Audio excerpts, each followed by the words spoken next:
DJ Behlül, MC Salavat, selamun aleyküm, MC Bereli, MC Kalbe Faça, Ankara, Demet Evler 2011. Eryaman Style'a. Dinle.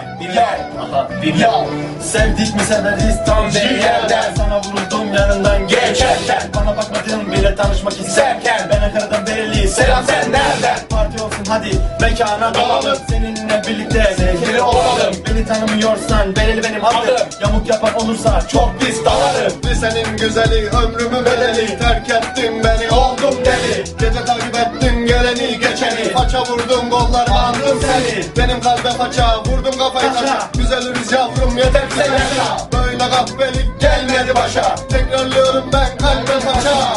Seni vardı ya, o liseli. Liseli, saçım etekli, daran liseli. Liseli vardı ya, o liseli. Liseli, saçım etekli, daran liseli.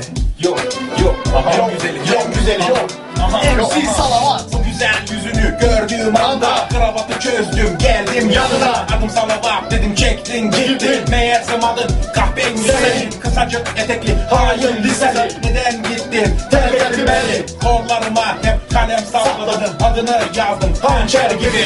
Nasıl kıydın aşkımıza hain liseli? Ağır olmamalı bu kadar belli. Afma aldın ders çıkışlarında seni. Behlül gibi adam eridin bitti. Arabayı çizdiler hep senin yüzünden. Yaraladın beni kalbimin derinden. Yine de vazgeçemiyorum senden. Kaldır beni artık düştüğüm yerden. Seni vardı ya, o liseli. Liseli, sana çok yok etekli, daran liseli. Liseli vardı ya, o liseli.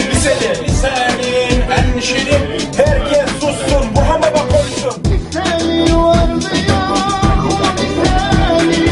Kısacık etekli, daran liseli.